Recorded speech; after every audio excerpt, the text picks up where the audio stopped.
ہمارے مکتب جعفری کے سردار امام جعفر الصادق علیہ السلام ہے. اس بات کو غور سے سنیں گے. ہم جس دین کے پیرو ہیں اس دین کے سردار ختمی مرتبت ہیں، اور ہمارے مکتب کو نسبت دی جاتی ہے امام جعفر صادق علیہ السلام سے. ہمیں ہمیشہ کہا جاتا ہے جعفری. جب بھی کوئی تعارف کرواتا ہے ہمارا تو کہتے ہیں یہ جعفری ہیں، شیعہ نہیں کہتے، ہمیں جعفری کہا جاتا ہے. ایسا ہے یا نہیں ہے؟ جب بھی ہمارا تعارف ہوتا ہے، اہل بیت کے ماننے والوں کا تعارف ہوتا ہے، تو وہ جعفری کہہ کے تعارف کروایا جاتا ہے. کیونکہ مذاہب اربعہ ہیں اسلام میں، حنفی ہیں، مالکی ہیں، حنبلی ہیں، شافعی ہیں. تو ہمیں جعفری کہا جاتا ہے جو ان سب کے استاد ہیں، اور ہمیں اس بات پہ بہت فخر ہے کہ ہم جعفری ہیں. امام ابو حنیفہ شاگرد ہیں امام صادق علیہ السلام کے، 2 سال شاگرد رہے ہیں، اور انہوں نے خود فرمایا کہ لولا السنتان لہلک نعمان. اگر 2 سال نعمان ابن ثابت نے، امام ابو حنیفہ کا نام، ابو حنیفہ کنیت ہے، نام ہے نعمان ابن ثابت، وہ خود کہتے ہیں کہ اگر میں نے 2 سال امام صادق کی شاگردی میں نہ گزارے ہوتے تو میں ہلاک ہو جاتا. یہ جملہ نیا نہیں ہے آپ لوگوں کے لیے. تو آپ فرماتے ہیں کہ لولا السنتان لہلک نعمان ہلاک ہو جاتا اگر 2 سال چھٹے امام کی شاگردی میں نے نہ گزارے ہوتے. تو وہ کہتے ہیں جو کچھ آج میرے پاس ہے وہ امام صادق کی شاگردی کا نتیجہ ہے. جو کچھ ہے امام ابو حنیفہ کے پاس، جو امام اعظم کہلاتے ہیں، وہ کہتے ہیں جو کچھ ہے میرے پاس وہ امام صادق علیہ السلام کی شاگردی کا نتیجہ. آواز تو آ رہی ہے سب لوگوں کو؟ عزیزان گرامی، دوسرے امام ہیں ان کے امام مالک ابن انس، یہ بھی شاگرد ہیں. امام ابو حنیفہ صرف 2 سال شاگرد رہے ہیں، امام مالک کئی برس شاگرد رہے ہیں. امام شافعی امام مالک کے شاگرد ہیں، تو وہ امام جعفر صادق علیہ السلام کے شاگرد ہیں. امام احمد بن حنبل امام شافعی کے شاگرد ہیں، تو وہ امام صادق کے شاگرد ہیں. پتہ نہیں سلسلہ واضح ہے یا نہیں؟ تو جتنے بھی ائمہ ہیں، فقہ کے امام ہیں، وہ سب کے سب یا امام کے مستقیماً یا غیر مستقیماً شاگرد ہیں. آج جتنے مسلمان ہیں وہ سب کے سب مرہون منت ہیں امام صادق آل محمد کے. وہ سب کے سب ممنون ہیں، مرہون منت ہیں صادق آل محمد کے. اگر امام صادق علیہ السلام دوبارہ مکتب کی آبیاری نہ کرتے، فقہ کی تعلیم نہ دیتے، تو آج دنیا کے اندر فقہ نہ ہوتا. توجہ ہے؟ میں تھوڑی سی آج علمی گفتگو کرنا چاہ رہا ہوں. میں نے 4 دن مقدمہ بنایا، لیکن آج بہت سے چہرے نئے نظر آ رہے ہیں، پریشان بھی ہوں، لیکن میں پیش کروں گا اسی کڑی کو آگے بڑھاتے ہوئے. تو انشاءاللہ مجھے امید ہے کہ سب لوگ اس سے استفادہ کریں گے، سب کی توجہ میرے ساتھ رہے گی. تو اب امام علیہ السلام کے سب شاگرد ہیں. امام مالک جو بہت قابل ہیں، جنہوں نے حکم دیا کہ ہاتھ کھول کے نماز پڑھو. پوچھا کہ امام ابو حنیفہ کہتے ہیں ہاتھ باندھ لو، تو آپ کیوں کہتے ہیں ہاتھ کھول کے نماز پڑھو؟ کہا وہ کوفے کے رہنے والے ہیں، میں مدینے کا رہنے والا ہوں. میں مدینے کا رہنے والا ہوں. مدینے والوں نے پیغمبر کو دیکھا ہے، ان سے پوچھا تو ان سب نے بتایا پیغمبر ہاتھ کھول کے نماز پڑھتے تھے. تو الموطا میں انہوں نے لکھا اس لیے میں ہاتھ کھولنے کا حکم دیتا ہوں. امام مالک نے کہا کہ ہاتھ کھول کے نماز پڑھو. امام ابو حنیفہ نے بھی واجب نہیں کہا، وہ کہتے ہیں بہتر ہے ہاتھ باندھنا، واجب نہیں ہے. توجہ ہے یا نہیں ہے؟ تو عزیزان گرامی، اب امام صادق علیہ السلام نے حکم دیا حضرت زرارہ کو کہ نہیں، ہاتھ کھول کے نماز پڑھنی ہے. ہماری موجودہ نماز جو ہے وہ حضرت زرارہ ابن اعین، یہ 6 یا 7 بھائی ہیں، اپنے والد کے ساتھ 5ویں امام کے پاس پڑھنے آتے تھے، اور وہیں سے 6ٹھے امام کے پاس بھی بیٹھ جایا کرتے تھے. بہت جوان تھے، حافظہ بہت اچھا تھا. امام نے ان کے سینے پہ ہاتھ رکھ کے انہیں دعا دی تھی. باقر العلوم نے ان کے سینے پہ ہاتھ رکھ کے دعا دی. انہیں 80,000 احادیث زبانی یاد تھے. باقر العلوم اسے کہتے ہیں جو کسی کے سینے پہ ہاتھ رکھ کے دعا دے تو 80,000 احادیث حفظ. جس کے شاگرد ایسے ہوں، جس کے خادم ایسے ہوں، اس کا اپنا مقام کیا ہوگا؟ عزیزان گرامی، مطالب پیش کروں گا، تھوڑا میرے ساتھ دیجیے گا. تو اب جناب زرارہ ابن اعین کہتے ہیں کہ مولا، میں 35 برس سے، 6ٹھے امام سے کہتے ہیں، 35 برس سے اپنے والد کے ساتھ آپ کی بارگاہ میں پڑھنے آ رہا ہوں. سن رہے ہیں سب لوگ؟ کہا کہ 35 برس سے آپ کے پاس پڑھنے آ رہا ہوں، آپ مجھے مسلسل حج پڑھا رہے ہیں. مولا یہ حج کب ختم ہوگا؟ حج کے احکام کب آپ مکمل کریں گے؟ میں 35 سال سے سیکھ رہا ہوں. آپ نے فرمایا، صادق آل محمد نے فرمایا، اے زرارہ، وہ حج جو خلقت آدم سے 2000 سال پہلے شروع ہوا، تم یہ چاہتے ہو کہ اس کی تاریخ، اس کا فلسفہ، اس کے احکام سب کچھ 35 سال میں سیکھ لو؟ کہ زرارہ اگر مہلت اور ملتی میں بیان کرتا رہتا. جو احکام میں جانتا ہوں اور کوئی نہیں جانتا، جو اس گھر سے آئے، اس باب سے آئے، آل محمد کے در سے آئے، اسے حاصل کر لو. جو اوروں سے لو اسے چھوڑ دو. اور تمہیں جو کچھ دیں گے گمراہ کریں گے، ہم جو دیں گے ہدایت کریں گے. توجہ ہے؟ میں پیش کرنا چاہ رہا ہوں، اگر سننا چاہ رہے ہوں تو یہ امام کے ایک شاگرد ہیں. فرماتے ہیں کہ میں جب تک امام کی بارگاہ میں جاتا رہا، حضرت زرارہ ابن اعین، حضرت حمران ابن اعین، ان کے بھائی ہیں، یہ سب امام کے شاگرد ہیں. ان کی نسل کے اندر پوری کتاب لکھی گئی کہ کتنے اعین خاندان کے افراد امام کے شاگرد یا شاگردوں کے شاگرد، نسلوں میں علم چلتا رہا اور ان کی نسلوں میں فقہا پیدا ہوتے رہے. یہ امام کی دعا کی برکت تھی. عزیزان گرامی، دوسرے شاگرد محمد ابن مسلم، میں تفصیل میں نہیں جا سکتا. محمد ابن مسلم کو 70,000 احادیث امام سے یاد تھیں. یہاں پہ ایک جملہ کہہ کے آگے بڑھوں گا، میں نے شاید یہ پہلے پیش کیا ہو کہ محمد ابن مسلم کوفے کے رہنے والے تھے. جب واپس چلے گئے تو مسجد کوفہ میں درس دیا کرتے تھے ممبر پہ. تو ہر روز اپنے درس سے پہلے آ کے بیٹھ جایا کرتے تھے کہ مجمع جمع ہو لے. لوگ آتے رہتے تھے. مجمع آ کے جمع ہو رہا تھا کہ ابھی محمد ابن مسلم اپنا درس دیں گے. سب باتیں کر رہے تھے کہ بھئی کون ہے، کہاں سے آیا یہ محمد ابن مسلم؟ جس موضوع کو دیکھو اسے حدیث یاد ہوتی ہے، تفسیر، تاریخ، ائمہ کی عصمت، عقائد کی بحثیں. کوئی موضوع اٹھا لو اسے حدیث یاد ہوتی ہے، یہ بہت قابل ہے. سب باتیں کرنے لگے. باتیں کرتے کرتے ایک آدمی نے کہا یہ جعفر صادق کا شیعہ ہے. بس یہ جملہ سننا تھا، جناب محمد ابن مسلم زار و قطار رونے لگے.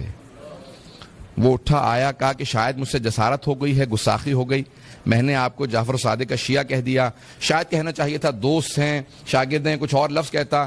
کہا نہیں، میں تو اسی پہ رو رہا ہوں کہ تم نے مجھے جعفر صادق علیہ السلام کا شیعہ کہا. اگر روز قیامت انہوں نے مجھ سے حساب مانگ لیا کہ لوگ تجھے میرا شیعہ کہتے تھے، کیا تیرا اتنا معیار تھا کہ میرا شیعہ کہلا سکتا؟ پتہ نہیں آپ لوگ سن رہے ہیں یا نہیں سن رہے. امام کے 4000 شاگرد ہیں. کتنے؟ 4000 شاگرد ہیں. اب یہ الف بے پڑھنے والے شاگرد نہیں ہیں 4000. اس بات کو غور سے سنیں گے. 4000 شاگرد ہیں. آج ریسرچ تحقیق لکھی جاتی ہے نا، ریسرچ پیپر لکھا جاتا ہے، پی ایچ ڈی ہے، ایم فل ہے، یعنی تحقیقی جو مقالے لکھے جاتے ہیں. پی ایچ ڈی لکھی جاتی ہے، ماسٹرز کے بعد ایم اے کے بعد جو پی ایچ ڈی لکھی جاتی ہے، اس لیول کے امام کے 4000 شاگرد ہیں. نہیں، میرا جملہ ضائع ہو گیا. نہیں، غور سے سنیں گے. عزیزان گرامی، میں لندن کی یونیورسٹی میں پی ایچ ڈی کرنا چاہ رہا تھا. میں نے وہاں پہ کہا کہ میرا یہ موضوع ہے، اس موضوع پہ میں پی ایچ ڈی کرنا چاہتا ہوں. انہوں نے کہا ہمارے پاس کوئی سپروائزر نہیں ہے اس موضوع پہ. اتنا بڑا ڈپارٹمنٹ ہے، اتنی بڑی فیکلٹی ہے آپ کے پاس، اتنے پروفیسرز ہیں، ایک آدمی آپ کے پاس سپروائز کرنے کے لیے نہیں. ریسرچ تو، تحقیق تو میں نے لکھنی ہے، صرف سپروائز کرنا ہے اسے. توجہ، اسے صرف سپروائز کرنا ہے، تحقیق تو میں لکھوں گا. انہوں نے کہا نہیں، ہمارے پاس اس موضوع پہ کوئی ایسا محقق موجود نہیں ہے جو سپروائز کر سکے پی ایچ ڈی کو. توجہ ہے؟ اتنی بڑی یونیورسٹی جہاں 20,000 سے زیادہ اسٹوڈنٹ موجود ہیں، ایم اے کے، بی اے کے، پی ایچ ڈی کے، اتنے زیادہ ڈپارٹمنٹس ہیں، فیکلٹیز ہیں. توجہ ہے؟ اور ہر ڈپارٹمنٹ میں، ہر فیکلٹی میں کئی پروفیسر ہیں. پڑھانے والے بھی سینکڑوں کی تعداد میں، پڑھنے والے ہزاروں کی تعداد میں. کئی موضوعات پڑھائے جا رہے ہیں، پھر بھی سب کی تسکین قلب نہیں ہو رہی، علمی آبیاری نہیں ہو رہی. لیکن ہمیں فخر ہے اپنے امام پہ کہ ایک پڑھانے والا، 4000 پی ایچ ڈی کرنے والے. ان کی صلاحیتیں کم تھی، امام کے پاس بیان زیادہ تھا.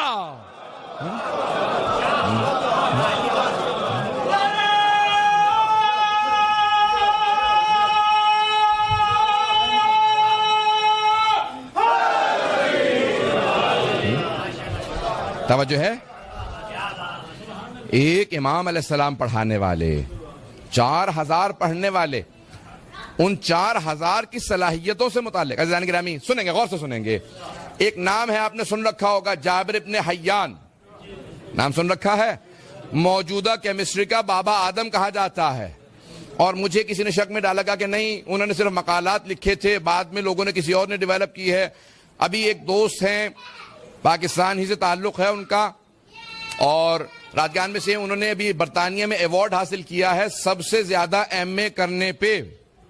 برطانیہ میں سب سے زیادہ ایم اے اس شخص نے کیے ہیں, 10 ایم اے کر رکھے. توجہ ہے لوگوں کی؟ راجہ فرحت حسین 10 ایم اے حاصل کرنے کے بعد, 10 ایم اے ہیں اس نوجوان کے پاس, اور برطانیہ میں اس کو ایوارڈ ملا ہے کہ اس نے سب سے زیادہ برطانیہ میں نئے مضامین میں ایم اے کیے ہیں. توجہ ہے؟ میرے ساتھ توجہ رکھیں.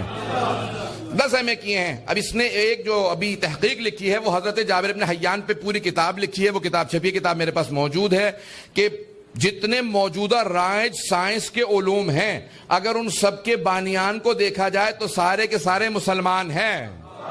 توجہ ہو. برطانیہ کی لائبریری ہے, برٹش لائبریری لندن کے اندر بہت بڑی لائبریری ہے, اگر ساری کتابیں زمین پہ لگا دی جائیں تو کئی 100 میل تک صرف کتابوں کی لائن ہوگی. وہاں پہ بہت سے خطی نسخے اوریجنل کتابیں موجود ہیں, آج بھی اس لائبریری کے اندر کتابیں موجود ہیں. جناب جابر ابن حیان کی جو پہلی کتاب ہے کیمسٹری کے اوپر, کیمیا پہ, علم کیمیا پہ, وہ وہاں موجود ہے. انہوں نے اپنے تحقیق میں وہ صفحہ بھی لکھا, وہ صفحہ چھاپا ہے. کہا کہ میں فوراً لائبریری گیا, میں نے کہا مجھے جابر ابن حیان کی وہ کتاب عربی کی چاہیے, تو اس پہ انتساب لکھا تھا, ڈیڈیکیشن, انتساب. تو جناب جابر نے عربی زبان میں لکھا تھا کہ میں اپنی تمام کی تمام اس تحقیق کو اپنے مولا اور اپنے آقا, اپنے استاد جعفر ابن محمد الصادق علیہ السلام کی طرف انتساب دیتا ہوں.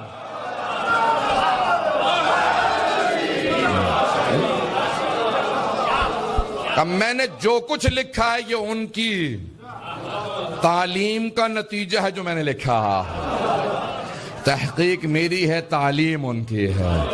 یہ ایک شاگرد ہے جس کے 4000 ایسے شاگرد ہوں. پتہ نہیں توجہ ہے یا نہیں ہے. علم کلام میں امام کے شاگرد, فقہ میں امام کے شاگرد, دوسروں کے بھی جتنے اساتید ہیں امام ہیں وہ امام کے شاگرد. جب امام مالک سے پوچھا گیا کہ آپ بتائیے آپ نے جعفر صادق کو کیسا پایا, کہا میں جب بھی ملنے گیا میں نے انہیں 3 حالتوں میں دیکھا, یا نماز پڑھ رہے تھے, یا روزے سے تھے, یا قرآن پڑھ رہے تھے. 3 حالتوں سے باہر نہیں ہوتے تھے. کہا عجیب و غریب کیفیت تھی. جب بھی جاتا تھا ان کی بارگاہ میں, کہا میں نے روئے زمین پہ نہ دیکھا نہ پڑھا نہ سنا اتنا قابل, اتنا فاضل, اتنا اتقا, اتنا ازہد, اتنا افضل, اتنا اکرم جتنا کہ جعفر صادق علیہ السلام. امام مالک کہتے ہیں کہ میں نے اپنی زندگی میں نہ دیکھا نہ پڑھا نہ سنا اتنا علم و فضل کے اندر کمالات پہ فائز جتنے امام صادق علیہ السلام. کہا کہ کبھی بھی کسی بادشاہ کے روب میں نہیں آتے تھے. توجہ سے سنیے گا اس بات کو. منصور دوانقی جو بنی عباس کا کہہ لیجئے خلیفہ, جب اس نے سنا نا کہ امام کی بہت زیادہ شہرت ہو گئی ہے, مسجد نبوی میں درس دیتے ہیں, تو اس نے کہا میں درس میں آؤں گا, پہلے بتا دینا میں خلیفۃ المسلمین ہوں. آپ کو پتہ ہے یہ ٹائٹل لگانا بڑا شوق ہے, ہمارے پاکستان میں بھی بہت شوق چل رہا ہے آج کل بعض لوگوں کو. اب یہ خلیفۃ المسلمین, امیر المومنین, نہ جانے کون کون سے لقب بنا کے انہوں نے اپنے لیے ائمہ سے چرا کے اپنے لیے بنائے. اس نے کہا امام کو تعارف کروا دینا میں حاکم ہوں, میں آ رہا ہوں درس میں. کہا کہ مولا وہ منصور دوانقی درس میں آئے گا. امام نے کہا اس کے آنے سے کیا ہوگا, جو میں نے پڑھانا میں وہ پڑھاؤں گا. امام منبر پہ تھے, وہ آ کے ایک مرتبہ امام کے سامنے بیٹھا. جیسے سامنے بیٹھا امام نے رخ پھیر لیا اور دائیں طرف رخ کر کے پڑھانے لگے. وہ اٹھ کے دائیں طرف امام کے سامنے آ کے بیٹھا, امام نے بائیں طرف رخ کر لیا. وہ اٹھا بائیں طرف آ کے بیٹھا. پھر ایک مرتبہ کہا کیا بات ہے, آپ توجہ نہیں دیتے, میں آپ کا امیر ہوں. توجہ, آپ توجہ نہیں دیتے, میں آپ کا امیر ہوں, میں اس وقت حاکم ہوں. امام نے کہا سن, اگر تیری امارت کو مانتا تو میں منبر پہ تیری اجازت کے بغیر نہ آتا. میں تجھے نہ مانتا ہوں نہ تجھے تسلیم کرتا ہوں. کہ یہ آپ کو بات بہت مہنگی پڑے گی. امام نے کہا تو جو کرنا چاہتا ہے کر لے, میں خدا کی بارگاہ میں سرخرو ہوں. بات کو سنیں گے, اگر بات کو غور سے سنیں گے سب لوگ. امام نے کہا میں خدا کی بارگاہ میں سرخرو ہوں. اس نے فوراً جانے کے بعد دربار میں کہا کہ مجھے اس کے مقابلے میں ایک اور امام بنانا ہے. لوگوں نے کہا کس کو لے کے آئے گا, اتنا کوئی قابل ہوگا تو اس کے مقابلے پہ آئے گا. اور اس نے کہا قابلیت کی ضرورت نہیں ہوتی, نہیں صرف سوائے مولانا کہ کسی نے لطف نہیں لیا اس جملے کا. سب کی توجہ ہو میرے ساتھ, میں جملہ پیش کر رہا ہوں. اس نے خود کہا, اس نے کہا کہ مشہور ہونے کے لیے, مقبول ہونے کے لیے قابلیت کی ضرورت نہیں ہوتی, پروپیگنڈے کی ضرورت ہوتی ہے. کیسے کیسے لوگوں کو اہل بیت کے مقابلے میں لا کے, نہیں نہیں نہیں, کیسے کیسے لوگوں کو لا کے مقبول کر دیا گیا پروپیگنڈے کے ذریعے. کہا کہ ایک کوئی ایسا تلاش کرو ان کے مقابلے میں لے کے آنا چاہتا ہوں, کوئی ایسا جو امام بن سکے, میں اس کو امام بناؤں گا. کیا کہ نہیں, ان کے مقابلے میں کوئی نہیں آ سکتا. کہا تلاش کرو. کہا ہم نے ہر جگہ دیکھ لیا ہے, ہم پہلے تجھ سے سوچ چکے ہیں اس معاملے پہ. کہا پھر کیا ہے معاملہ؟ کہا اس کے شاگرد بہت قابل ہیں. کہا پھر انہیں کے شاگردوں میں کسی ایک کو تلاش کرو. پتہ نہیں توجہ ہے یا نہیں. ایک شاگرد کو تلاش کرو جس کے اندر انانیت ہو, جس کے اندر اپنے آپ کو منوانے کا شوق ہو. کہا اسے میں ہر طرح سے پیسے بھی دوں گا, بہت بڑے بڑے عناوین دوں گا, قاضی القضات چیف جسٹس بن جائے گا. یہ چیف جسٹس نہ جانے کیسی وبال ہے, جسے یہ عنوان لگ جاتا ہے اس کا دماغ ویسے ہی خراب ہو جاتا ہے. تو اس نے کہا کہ بھئی میں اس کو چیف جسٹس بنا دوں گا, کتاب چھپواؤں گا, بہت زیادہ اسے پیسہ دوں گا, کسی بھی طریقے سے اس کو کسی طریقے سے بھی لے آؤ, کوئی بھی آدمی. تو انہوں نے کہا کہ ہاں ایک ہمیں مل گیا. کہا کون ہے؟ کہا شاگرد اس کا ہے اور وفادار بھی ہے, لیکن اس کے اندر جراثیم پائے جاتے ہیں گمراہ ہونے کے. پتہ نہیں توجہ ہے یا نہیں. اور وہیں سے پھر امام مالک کو اٹھایا گیا, دعوت دی گئی. اب اچھا دیکھیں, دعوت کھانا جو ہے نا وہ محل کے اندر جا کے بادشاہ کی بارگاہ کے اندر, یہ بڑے بڑے لوگوں کو گمراہ کرنے کے لیے کافی ہوتا ہے. میں بادشاہ کے پاس انوائٹڈ ہوں, فوراً پہنچ گئے. سن رہے ہیں؟ فوراً پہنچے, بادشاہ نے دعوت کھلائی. دعوت کے بعد پھر ایک مرتبہ موڈ اس طرح سے بننے لگا, چلنے لگے.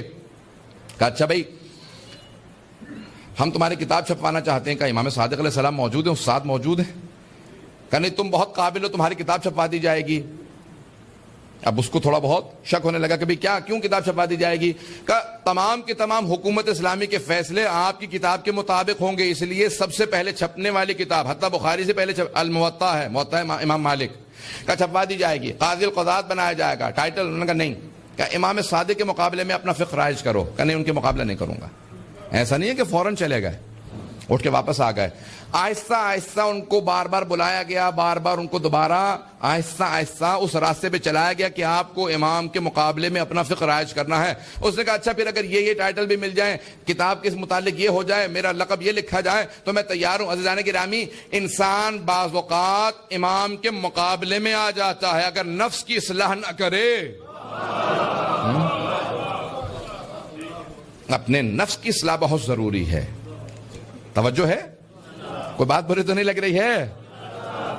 میں کہہ رہا ہوں کہ یہ تاریخ ایسی ہے, ہماری اتنی تلخ تاریخ ہے مسلمانوں کی, کہ انسان جتنا دیکھتا چلا جائے گا اتنا ہی پشیمان اور شرمندہ ہوتا چلا جائے گا. اتنے قابل ہوتے ہوئے انہوں نے فوراً ایک راستے سے گمراہی کا اپنے لیے سامان کر لیا. امام نے بلا کے تنبیہ بھی کی کہ باز آ جا, اس کا تجھے بہت نقصان ہوگا.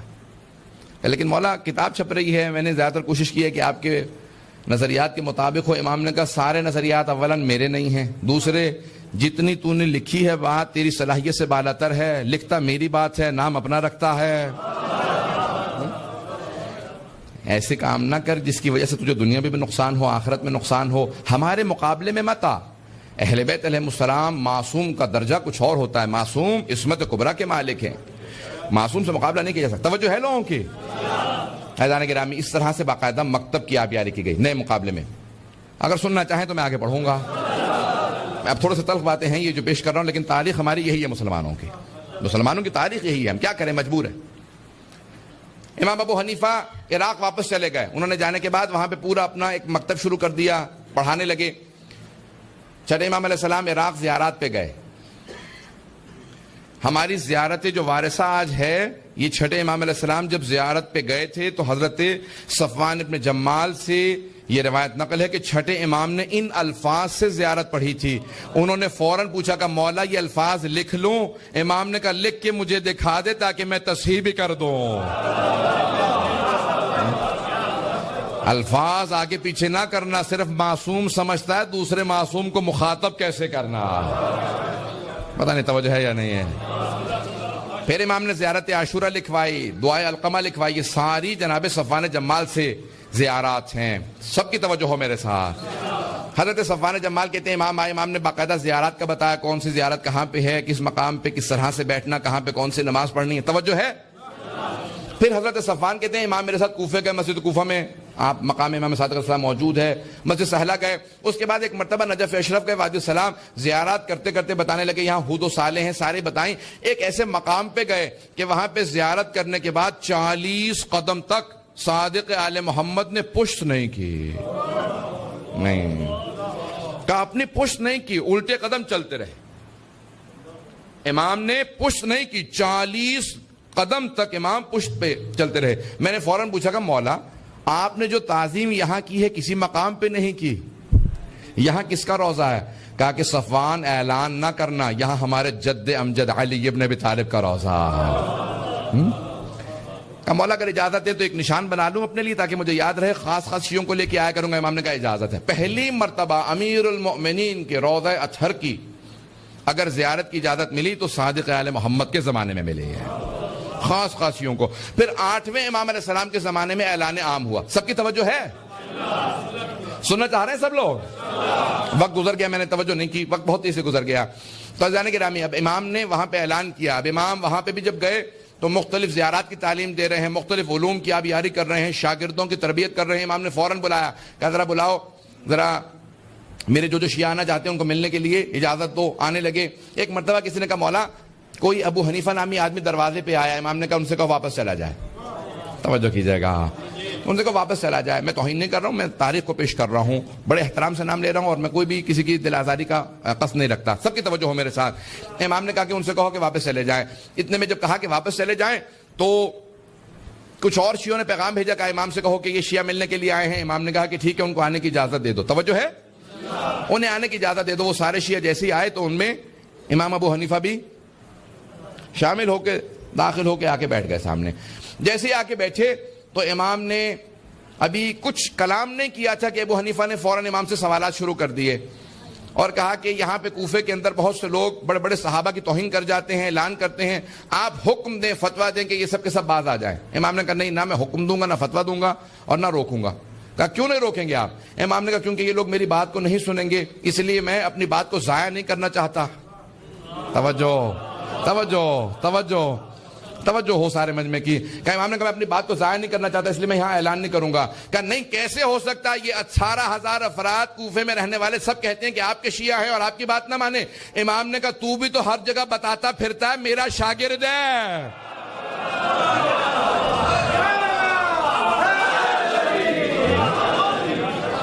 تو ہر جگہ بتاتا پھرتا میرا شاگرد ہے، میرا ماننے والا ہے، کیا تو میری بات کو مانتا ہے؟ کہاں میں آپ کی باتوں کو مانتا ہوں، ہمیشہ میرے متعلق کہتے رہتے میں باتوں کو نہیں مانتا. امام نے کہا بھی میں نے تجھے اجازت دی تھی اندر آنے کی.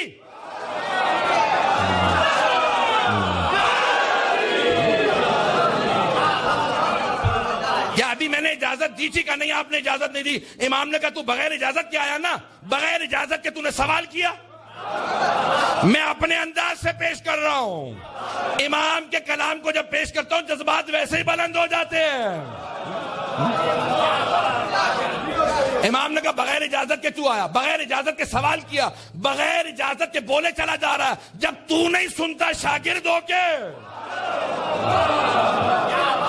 تو کیا توقع رکھتا ہے کہ سارا ملک میری باتیں سنتا پھرے گا؟ نہ میں روکوں گا، نہ میں حکم دوں گا، جو جس کی توہین کرتا رہے. امام نے کہا میں نے سنا کہ تو بھی فتوے دینے لگا. توجہ ہو. امام نے کہا میں نے سنا کہ تو بھی فتوے دینے لگا. کہا کہ ہاں فتویٰ دیتا ہوں. امام نے کہا اچھا بتا مجھے کہاں سے فتویٰ دیتا ہے؟ تو کیا قرآن کے محکم و متشابہ میں تمیز کرتا ہے؟ تجھے محکم و متشابہ کا پتا ہے؟ کہاں پتا ہے؟ امام نے کہا ناسخ و منسوخ کو جانتا ہے؟ توجہ ہے. کہ ناسخ و منسوخ کو جانتا ہے؟ کہ جانتا ہوں. امام نے کہا مدنی مکی میں تمیز رکھتا ہے؟ کہ تو کیا شان نزول سے متعلق جانتا ہے؟ تعویل و تفسیر میں فرق کرتا ہے؟ اس نے کہا سب جانتا ہوں. امام نے کہا اچھا میں سوال کرتا ہوں، جواب دے، وقت نہیں ہے کہ تفصیل میں جا سکوں. امام نے ایک مرتبہ سوال کیا, اس نے کہا ایک اور سوال کر لیجیے, یہ والا جواب میرے ذہن میں نہیں ہے. بہت لمبا مناظرہ کئی صفحات کا, اگر پیش کروں تو آدھا گھنٹہ لگے گا اور وقت نہیں ہے. آخری صرف سوالات پیش کر دوں گا, وقت نہیں ہے. اس کو پڑھیں, پورا مولا کا مناظرہ تفصیل سے پڑھیں تاکہ واضح ہو امام کا مکتب کیا. امام نے کہا بتا یہ آیات, ان آیات کا جواب دے. اس نے کہا نہیں جانتا. ایک اور سوال کر لے. امام نے دوسرا سوال کیا قرآن کی آیات سے, کہا نہیں جانتا. تیسرا سوال کیا, کہا نہیں جانتا. امام نے 5 سوال کیے, کہا نہیں میں قرآن اتنا نہیں جانتا. توجہ ہو, میں قرآن اتنا نہیں جانتا, حدیث بہت مجھے محکم و مضبوط ہے, ہزاروں احادیث یاد ہیں. امام نے کہا اچھا ذرا اپنے حدیث کے حساب سے اس مسئلے کو بتا, پیغمبر نے یہ حدیث کہاں پہ کہی تھی؟ میرے اس وقت ذہن میں نہیں ہے, دوسری حدیث پوچھ لیں. امام نے ایک اور حدیث پوچھ لی, 5 حدیث پوچھ لی. اس نے کہا نہیں حدیث اس وقت ذہن میں نہیں ہے. امام نے کہا اچھا قرآن و حدیث سے جب نہیں بتاتا کہاں سے فتویٰ دیتا ہے؟ کہ جب قرآن و حدیث میں نہیں پاتا تو میں قیاس کرتا ہوں. قیاس کرتا ہوں. امام نے کہا ذرا اپنے قیاس سے بتا, زنا زیادہ بڑا گناہ ہے یا قتل؟ اس نے کہا قتل زیادہ بڑا گناہ ہے. امام نے کہا اچھا یہ بتا, اگر تو قیاس کو صحیح مانتا ہے اور کہتا ہے کہ قتل زیادہ بڑا گناہ ہے, تو قتل میں اللہ نے 2 گواہ مانگے ہیں, زنا میں 4.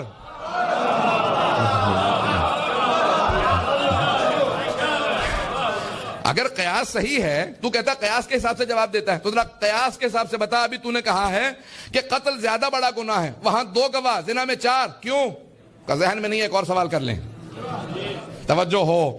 اب میں جلدی پیش کر رہا ہوں, ممبر کے احترام میں صرف اور صرف وہی بات کروں گا جو امام علیہ السلام نے کہی ہے. امام نے فوراً کہا مل انجز, زیادہ نجس کیا ہے؟ پیشاب یا منی؟ کہا کہ پیشاب. امام نے کہا بتا, اس کے بعد وضو واجب ہے, اس کے بعد غسل, تیرا قیاس کہاں؟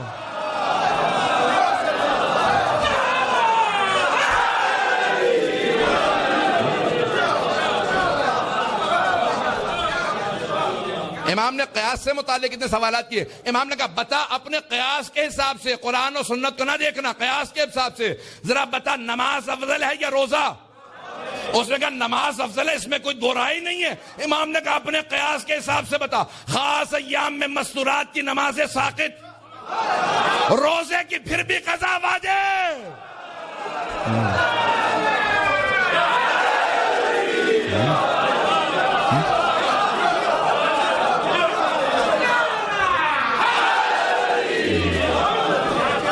توجہ ہے. امام نے کہا ایک اور مسئلہ پوچھ لوں؟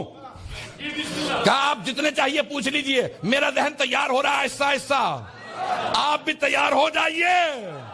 ایک مرتبہ امام نے کہا اچھا تو کہتا ہے نا شریعت کے اندر قرآن میں ہے اگر چور چوری کرے السارق والسارقۃ فاقطعوا ایدیہما, ہاتھ کاٹ دو چور کا, چاہے مرد ہو چاہے عورت, ہاتھ کاٹ دو. کہا کتنے درہم پہ؟ کہا کم از کم 50 درہم چرائے ہوں. شریعت محمدی میں حکم ہے, پیغمبر نے حکم دیا کم از کم 50 درہم چرائے ہوں تو ہاتھ کاٹ سکتے ہیں, جبکہ ہاتھ کاٹنے کا قصاص 500 ہے. ویسے کوئی ہاتھ کاٹ دے تو 500 درہم دینے پڑتے ہیں, غلطی میں کسی کا ہاتھ کاٹ دوں مجھے پھر بھی اس کا قصاص دینا پڑے گا 500 درہم, اور 50 درہم چرانے پہ ہاتھ کاٹ دیں. کیا بتا قیاس کے حساب سے شریعت نے ایسا حکم کیوں دیا؟ کہ ان میں سے کوئی مسئلہ ذہن میں نہیں ہے. امام نے کہا سن, میں کبھی تجھ سے سوال نہ کرتا اگر تو خود حماقت نہ کرتا میری بارگاہ میں آنے کے. تو چھپا پھرتا رہتا, جہاں مرضی فتوے دیتا رہتا, میں خاموش رہتا. جب تو آیا میری بارگاہ میں تو نے جسارت کی سوال کیا, میں نے اس لیے سوالات کیے تاکہ سب پہ واضح کر دوں جعفر ابن محمد اور ابو حنیفہ شیر و شکر نہیں تھے, مسلک الگ الگ تھے, مشرب الگ الگ تھے.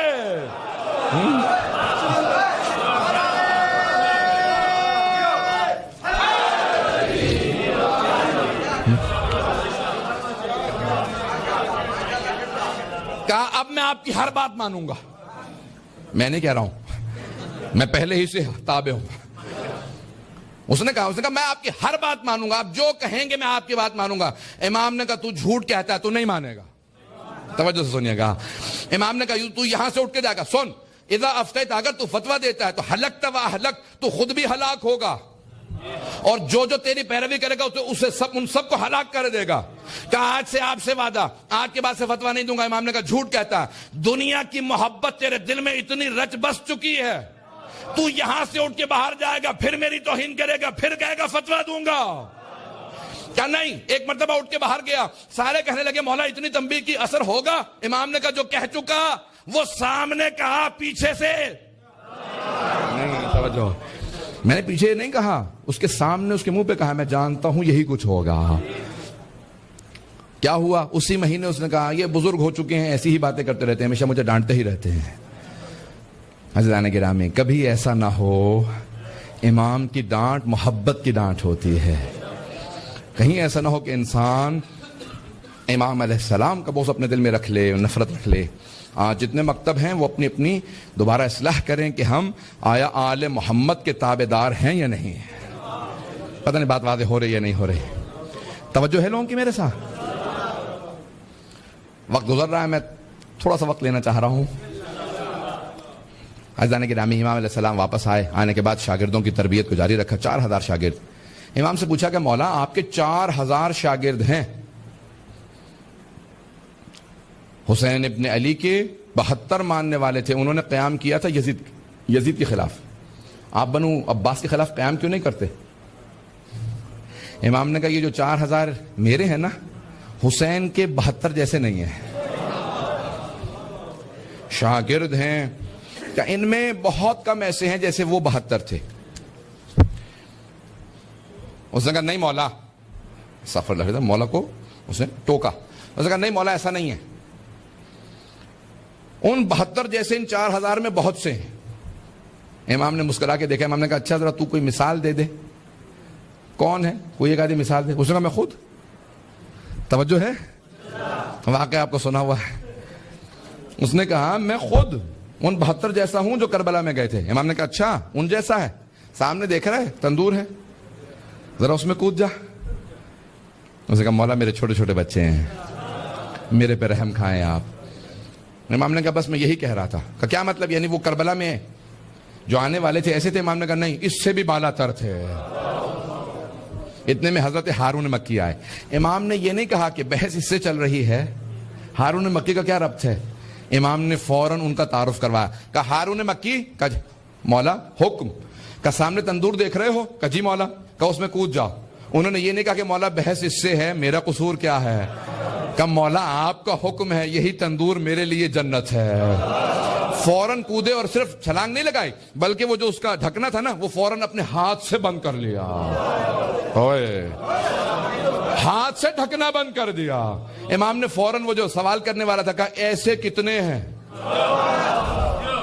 کہا ایسے تو 20 بھی نہیں ہوں گے اس مدینے میں, آپ کے شاگردوں میں ایسے 20 بھی نہیں ہوں گے. امام نے کہا مجھے ایسے اگر 20 بھی مل جائیں تو میں قیام کروں گا.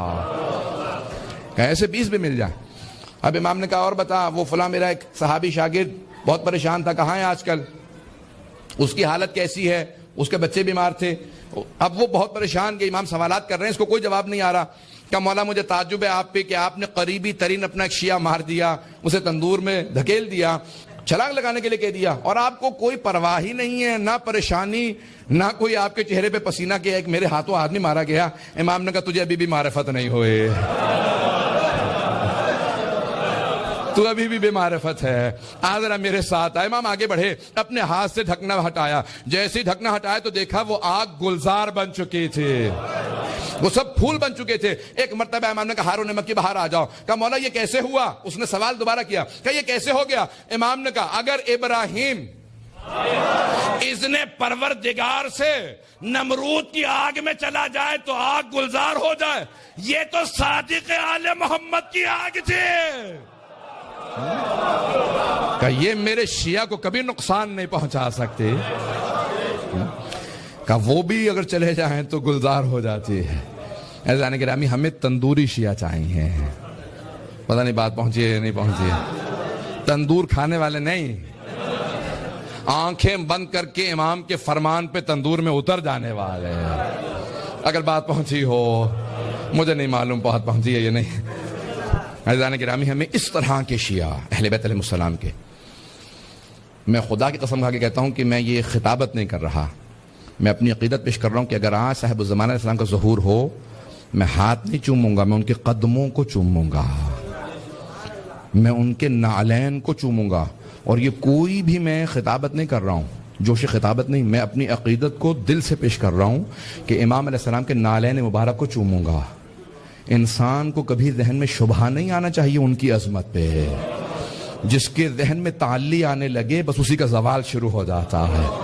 جھکنے والوں ہی کو یہ ترقی عطا کرتے ہیں، نوازتے انہی کو ہیں جن میں انکساری پائی جاتی ہے. کبھی بھی ذہن میں کبر و نخوت نہ آنے دیں. عزیزان گرامی، جناب صادق اہل محمد کے بڑے بڑے شاگرد تھے. بڑے بڑے شاگرد ایسے ہیں جو امام کی بارگاہ کے اندر جب آتے ہیں اس طرح سے بیٹھتے ہیں کہ جیسے ایک آقا کے سامنے غلام بیٹھتا تھا. توجہ ہے؟ تھوڑی سی دیر اور چلیں گے. میں صرف ایک واقعے کی طرف اشارہ کروں گا. میں اتنے ذہن میں مطالب لے کے آیا تھا صادق علیہ محمد علیہ السلام کے کہ اگر کتابیں لکھی جائیں، مرحوم آیت اللہ سید محمد کاظم القزوینی نے 16 جلدیں لکھی ہیں امام صادق علیہ السلام پہ. 16 جلدیں لکھی. سید اسد حیدر نے 4 جلدیں لکھی ہیں الامام الصادق والمذاہب الاربعہ. علماء نے جتنا کچھ کہا کہ آج ہمارے پاس ہے وہ اس مکتب کے اندر صادق آل محمد سے ہے. سن رہے ہیں سب لوگ اور سننا چاہ رہے ہیں؟ عزیزان گرامی، صرف ایک واقعے طرف اشارہ کروں گا.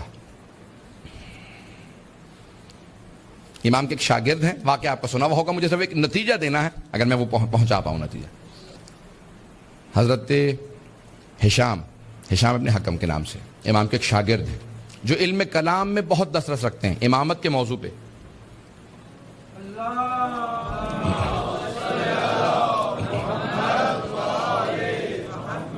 امامت کے موضوع پہ ان کو بہت مہارت ہے. امام نے ان کو بے انتہا دعائیں دی ہیں. 18 برس کے تھے، امام درس دے رہے ہیں اور ان کے پہنچنے کا وقت ہو رہا تھا. امام پڑھا رہے ہیں اور بار بار دیکھتے ہیں ہشام نہیں آیا. پھر دوبارہ درس شروع کر دیتے ہیں، پھر کہتے ہیں ہشام نہیں آیا ابھی. سارے شاگرد کہتے ہیں مولا کون ہشام، کیا ہشام، کس ہشام کی آپ باتیں کر رہے ہیں؟ ہشام نہیں آیا. کہا کہ ابھی آ جائے گا، تم دیکھ لو گے. اب سب کو، سارے شاگردوں کو اشتیاق ہو گیا حضرت ہشام اپنے حکم کی رضی اللہ عنہ کی زیارت کرنے کا کہ ابھی آنے والے ہیں. کون ہیں؟ اتنے میں جناب ہشام آئے. توجہ ہے؟ جناب ہشام آئے. امام صادق علیہ السلام کھڑے ہو گئے، آگے بڑھے، سینے سے لگایا، پیار کیا، ماتھا چوما، بہت گلے سے لگا کے اپنی ابا اتار کے ان کے کاندھے پہ رکھی. کہا ہشام تم ہمارے جد کی امامت و ولایت کا دفاع کرتے ہو، جہاں جاتے ہو ہماری ولایت و امامت کا دفاع کرتے ہو، میں اس لیے تم سے اتنی محبت کرتا ہوں. اب امام بیٹھ گئے، مسند پہ بیٹھے. کہا ہشام ذرا بتاؤ کہ تمہارا جو شام میں مناظرہ ہوا تھا، وہ 70 سال کا بوڑھا اور تم 16 برس کے تھے اس وقت، تم نے مناظرہ کیا، پیش کرو. کہا مولا جب آپ کے سامنے آتا ہوں نا تو مجھ سے لب کشائی نہیں ہوتی، بولا نہیں جاتا، میرے زبان پہ تالے لگ جاتے ہیں، ہاتھ پاؤں کانپنے لگتے ہیں، میں بول نہیں سکتا. امام نے کہا میں حکم دیتا ہوں ذرا اپنا مناظرہ سنا. پتہ نہیں کیسا امام کا عاشق ہوگا کہ امام سننا چاہ رہے ہیں اس نے میرا دفاع کیسے کیا. پتہ نہیں توجہ ہے یا نہیں ہے. سننا چاہ رہے ہیں مناظر آپ کے ذہنوں میں. مجھے صرف اشارہ کرنا اور آگے بڑھ جاؤں گا. سب کے ذہنوں میں ہے. کہا کہ مولا کوفے کے رہنے والے تھے. کہ میں جب دمشق گیا، ماتم بھی ہے آخر میں، یہ ماتم ہے بس پھر میں مکمل کر رہا ہوں. اب میں مناظرہ مکمل نہیں کر پاؤں گا کیونکہ پھر میرے ذہن میں تھا کہ مجھے نماز تک وقت ہے. مسائب میں صرف 5-7 منٹ 10 منٹ پیش کروں گا. جناب ہشام کا صرف جلدی اشارہ کر کے مکمل کر دوں بات. جناب ہشام نے کہا کہ میں جب شام پہنچا دمشق تو ایک مرتبہ عامر ممبر پہ بیٹھا ہوا تھا اور ممبر پہ بیٹھے بیٹھے کلام کرتے کرتے اس نے کہا جو پوچھنا ہے پوچھ لو اس سے پہلے کہ تم مجھے کھو دو. کہا جیسی اس نے یہ کہا تو میں نے کہا کہ ارے یہ میرے مولا امیر المومنین کا لقب ہے، قول ہے، اس نے کیسے جرأت کر دی کہ سلونی قبل ان تفقدونی، جو پوچھنا ہے پوچھ لو اس سے پہلے کہ تم مجھے کھو دو. کہا میں فوراً کھڑا ہوا. کہا کہ شیخ میں کچھ سوال کرنا چاہتا ہوں، اجازت ہے؟ کہا بیٹا جو سوال کرنا چاہتے ہو کر لو. نوجوان داڑھی بھی ان کی پوری نہیں آئی تھی. انہوں نے کہا کہ آپ کی آنکھیں ہیں. کہ یہ کیسا سوال ہے جب تجھے نظر بھی آ رہا ہے میری آنکھیں ہیں پھر پوچھ رہا ہے آنکھیں ہیں؟ کہ حضور میں بچہ ہوں، نادان ہوں، ایسے ہی سوال کروں گا. آپ بہت ہی زیادہ قابل ہو گئے ہیں کہ آپ سلونی کے دعوے کرنے لگے ہیں. پتہ نہیں توجہ ہے یا نہیں. آپ بہت زیادہ قابل ہو گئے نا، سلونی کے دعوے کرنے لگے ہیں. میں بچہ ہوں، میں ایسے نادان ہی سوال کروں گا. جواب دینا ہے تو جواب دیجئے، نہیں تو کہہ دیجئے سلونی کا دعویٰ آپ کو زیب نہیں دیتا. پتہ نہیں بات پہنچی نہیں پہنچی. انہوں نے کہا ہاں میری آنکھیں ہیں. کہا بتائیے آنکھوں سے کیا کرتے ہیں؟ کہا آنکھوں سے دیکھتا ہوں. کہا زبان ہے؟ کہا ہاں زبان ہے. کہا زبان سے کیا کرتے ہیں؟ کہا چکھتا ہوں. کہا ناک ہے؟ ہاں. کیا کرتے ہیں؟ سونگتا ہوں. کان ہے؟ کہا ہاں. کیا کرتے ہیں کانوں سے؟ کہا سنتا ہوں. ہاتھ ہے؟ ہاں. ہاتھوں سے کیا کرتے ہیں؟ کہا محسوس کرتا ہوں. کہا آپ کا دماغ ہے؟ کہا دماغ ہے بالکل ہے. کہا اچھا بتائیے دماغ سے کیا کام کرتے ہیں؟ کہا جب آنکھیں دیکھتی ہیں نا تو دماغ تصدیق کرتا ہے دیکھا وہی ہے.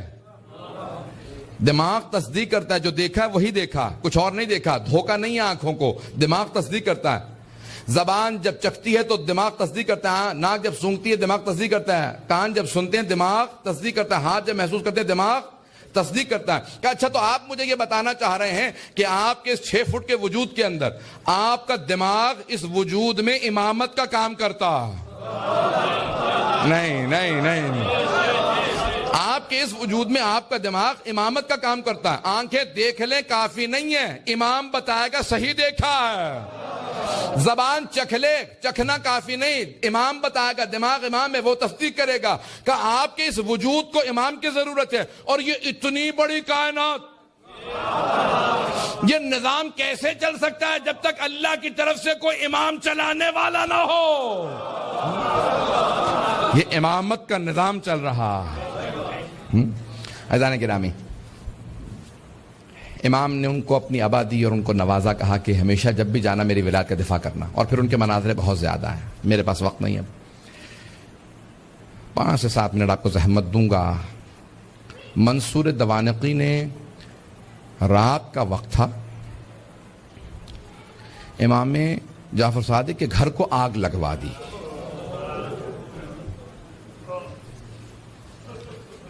آج کل آپ نے دیکھا روشنیاں ہوتی ہیں, پانی کا نظام کچھ اور ہے.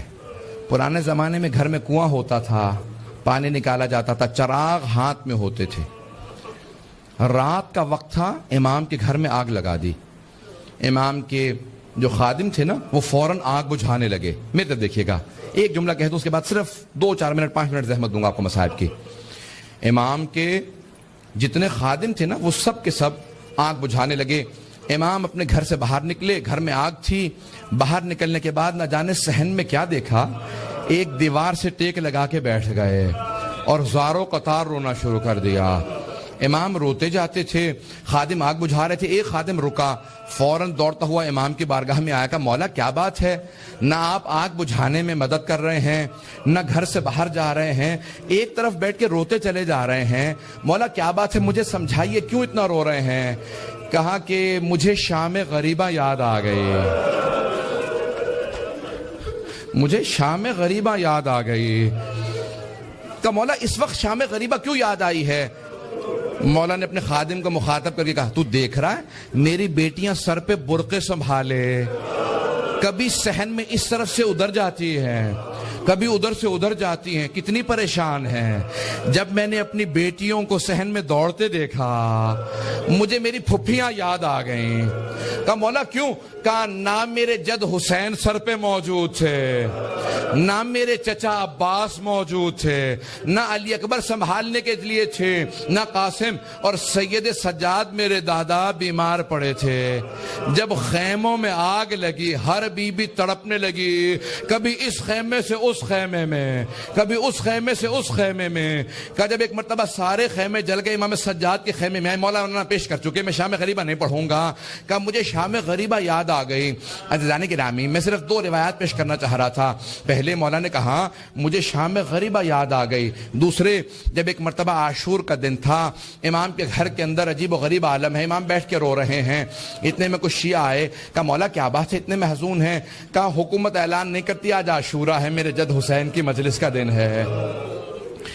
وہ جو شیعہ آئے تھے ان میں سے ایک نے کہا کہ مولا آپ کو مجلس کریں گے؟ امام نے کہا ہاں. کہا تمہارے بابا مرثیہ کہہ دیا کرتے تھے, اشعار کہتے تھے, تم بھی شعر کہتے ہو؟ کہا ہاں مولا. کہا میرے جد حسین کی شان میں کوئی شعر کہا ہے؟ کہا جی مولا. کہا ذرا کچھ مصائب کے اشعار سنا دو. آپ بھی دوڑے پڑتے ہیں نا. امام نے کہا ہاں ذرا کوئی مصائب کا بند سنا دے. کھڑا ہوا پڑھنا چاہتا تھا, امام نے کہا رک جا, ابھی نہ پڑھنا. ایک مرتبہ ایک امام نے خادم سے کہا ذرا یہاں پردہ کھینچ دے. پردہ کھینچا گیا. امام نے خادمہ کو آوازی ذرا میری ماں سے کہنا مجلس میں آ جائے. امام کی والدہ کا نام جانتے ہیں نا سب؟ حضرت ام فروا. سب جانتے تھے امام کی والدہ حضرت ام فروا ہے. امام نے خادمہ کو آواز, میری ماں سے کہہ دے میرے جد کی مجلس ہو رہی ہے, مجلس میں آ جائیں, میری بیٹیوں کو آواز دے دو, میری بہنوں کو بلا دو.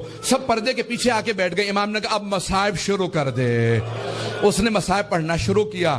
جب مصائب پڑھ رہا تھا, روایت کے الفاظ میں نے خود پڑھی ہے, مستند روایت ہے, بڑے بڑے علماء فقہا سے سنی ہے. مصائب پڑھتے پڑھتے ایک مرتبہ اس نے آواز سنی کہ امام کی والدہ کے بین کی آواز آ رہی ہے. حضرت ام فروا بین کرنے لگی, ہائے میرا جد مارا گیا, ہائے حسین مارا گیا, بین کرنے لگی. اب امام صادق سے برداشت نہیں ہو رہا تھا, آنسو بہ رہے تھے, ریش تر تھی. امام نے امامہ اتار رکھا تھا, تڑپ رہے تھے. وہ جو مصائب پڑھ رہا تھا نا, وہ امام کی والدہ کے خاندان سے تھا. اس نے مخاطب ہو کے کہا, اے ام فروا, اگر آپ زیادہ روئیں گی نا تو آپ کا بیٹا جعفر الصادق آپ کو دلاسا دینے آئے گا, آپ کو سینے سے لگائے گا, آپ کے آنسوؤں کو صاف کرے گا, آپ کی چادر کو سنبھال کے رکھے گا. لیکن اے ام فروا, آپ کی پھپھیاں جب میدان کربلا میں رو رہی تھی, کبھی شمر تازیانے مارتا تھا, کبھی خولی تازیانے مارتا تھا. بس بھئی اجرکم اللہ, میں تمام کر دیتا. ایک مرتبہ روایت کے الفاظ یہ ہیں, سارے مدینے والے امام صادق کے دروازے پہ جمع ہو گئے. نہ جانے کیا ہو گیا, اس بلند آواز سے سب رو رہے ہیں. سب دروازے پہ آ گئے.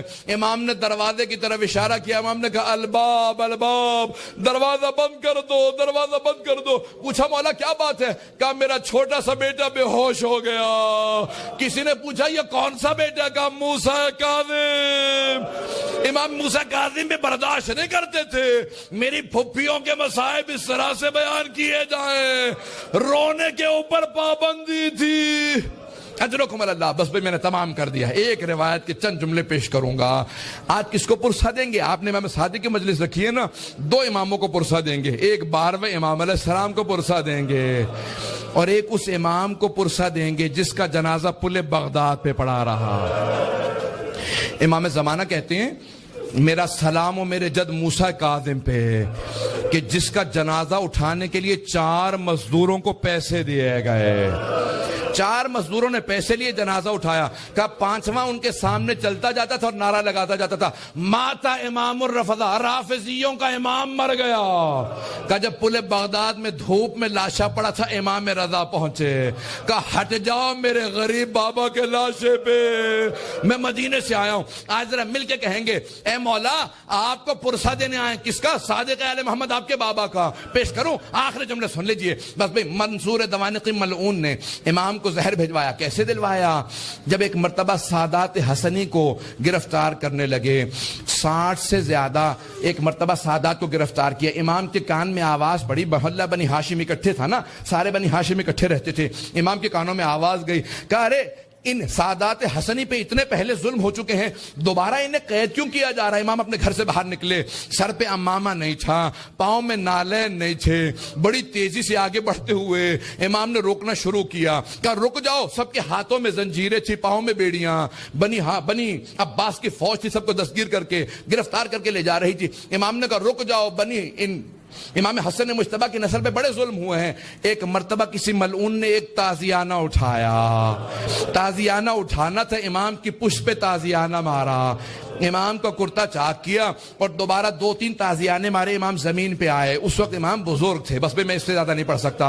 امام نے پلٹ کے ایک مرتبہ ایک جملہ کہا کہ ہم نہیں چاہتے ہمارے جد کے حرم میں خون بہایا جائے, اس لیے ہم اپنے شیعوں کو جنگ کی اجازت نہیں دیتے. تم اس بات کا ناجائز فائدہ اٹھاتے ہو. ایک مرتبہ کسی نے کسی تازیانے کے اندر زہر ملایا, بس امام کا جو زخم تھا اسی زخم کے اوپر تازیانہ لگا. امام نے آواز دی, مجھے میرے گھر واپس لے جاؤ.